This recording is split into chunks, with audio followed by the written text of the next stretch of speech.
Since this is the last speech that I will give as president, I think it's fitting to leave one final thought, an observation about a country which I love. It was stated best in a letter I received not long ago. A man wrote me and said, "You can go to live in France, but you cannot become a Frenchman.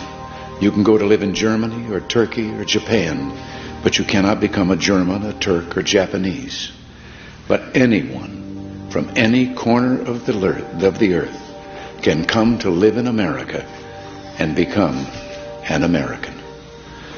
Yes, the torch of Lady Liberty symbolizes our freedom and represents our heritage, the compact with our parents, our grandparents, and our ancestors.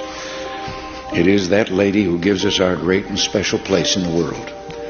For it's the great life force of each generation of new Americans that guarantees that America's triumph shall continue unsurpassed into the next century and beyond.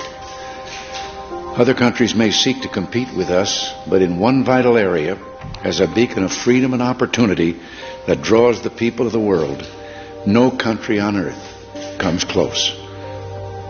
This, I believe, is one of the most important sources of America's greatness. We lead the world because, unique among nations, we draw our people, our strength, from every country and every corner of the world. And by doing so, we continuously renew and enrich our nation. While other countries cling to the stale past, here in America we breathe life into dreams, we create the future, and the world follows us into tomorrow. Thanks to each wave of new arrivals to this land of opportunity, we're a nation forever young, forever bursting with energy and new ideas, and always on the cutting edge, always leading the world to the next frontier. This quality is vital to our future as a nation. If we ever closed the door to new Americans, our leadership in the world would soon be lost. A number of years ago, an American student traveling in Europe took an East German ship across the Baltic Sea. One of the ship's crew members from East Germany, a man in his 60s, struck up a conversation with the American student. After a while, the student asked the man how he had learned such good English, and the man explained that he had once lived in America. He said that for over a year he'd worked as a farmer in Oklahoma and California, that he'd planted tomatoes and picked ripe melons. It was, the man said, the happiest time of his life.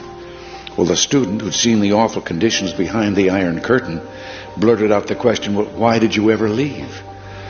"I had to," he said. The war ended. The man had been in America as a German prisoner of war. Now, I don't tell this story to make the case for former POWs. Instead, I tell this story just to remind you of the magical, intoxicating power of America. We may sometimes forget it, but others do not. Even a man from a country at war with the United States, while held here as a prisoner, could fall in love with us.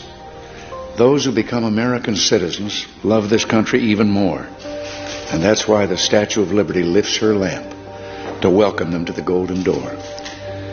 It is bold men and women yearning for freedom and opportunity who leave their homelands and come to a new country to start their lives over.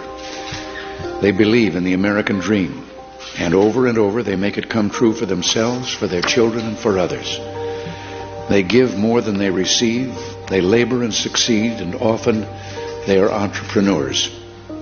But their greatest contribution is more than economic, because they understand in a special way how glorious it is to be an American. They renew our pride and gratitude in the United States of America, the greatest, freest nation in the world, the last best hope of man on earth.